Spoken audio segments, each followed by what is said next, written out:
it's Mike from the Mike James Rock Show. It's day 2 at Download 2022, and as we always do when we're at Download, we try to touch base with one of our hometown heroes, because Kris lives just on the outskirts from our hometown of Exeter in Devon. Welcome back, Kris Barras, to the Mike James Rock Show. Hello, mate. Good to see you. Yeah, great. You had an epic day yesterday. You played and it looked like it was amazing. How was it for you? Yeah, it was incredible. It was just mind-blowing, really. Yeah. We had such a great turnout. It was absolutely packed and everyone was singing along. And it's the stuff of dreams, really. I've always wanted to play Download and to get to do it. And, to be given what I consider a very good slot. We're on just for Miles Kennedy and... it was amazing. That's a tour waiting to happen, surely, you and Miles Kennedy. Oh, I think that'd be pretty cool, wouldn't it? Yeah. You heard it here first.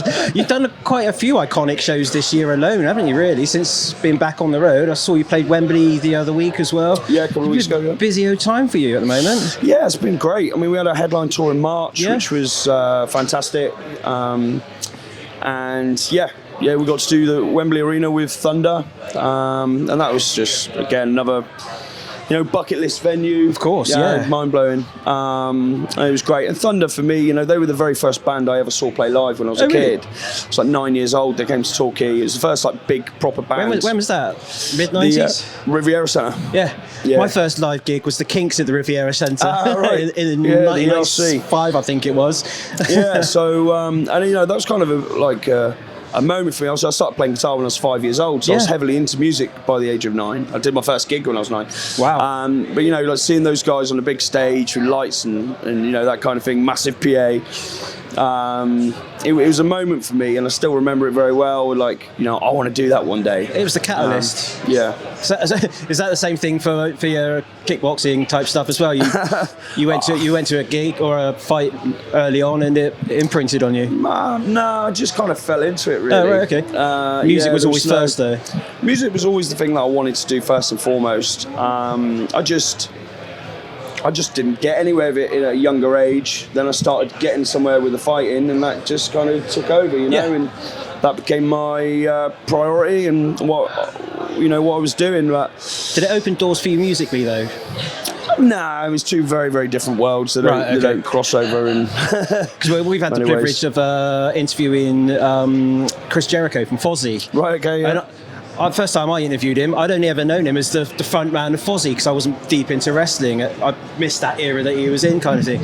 And down there behind the camera, he was absolutely like, "It's Chris Jericho." I was like, "No, just the front man of Fozzy." I just wondedered, because that kind of led him, he almost brought a fan base with him it's a different through that thing. He's like a WWE superstar. I wasn't like a superstar fighter. I wasn't, like an international name or anything like that. So, but now you are with the music. Well, getting there. You've played Wembley. You've played Download. What more is there to do?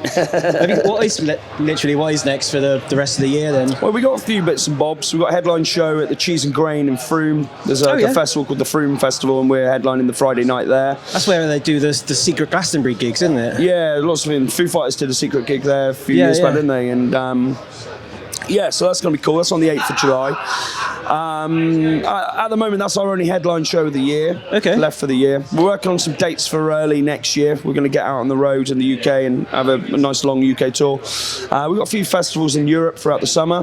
It's just stuff being talked about and penciled in behind the scenes, so we'll see what comes off. I don't think anyone's really booking really far in advance at the moment, because there's still the possibility that things could sway in.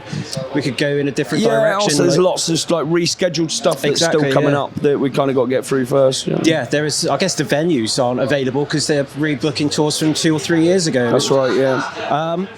Are you actually writing at the moment then, with this bits and bobs. Downtime between bits and bobs. I just got to try and enjoy. I mean, not that I don't enjoy songwriting, but obviously I live by the beach. I've done the summer. I kind of try and just have summertime. And then once it gets to the winter, I think I'll probably start writing. It gives you a bit of life experience as well, I guess. There's a lot to be pondering nowadays. The album's just come out, so there's no rush to get some other songs out yet. With that album's still got a long way to go.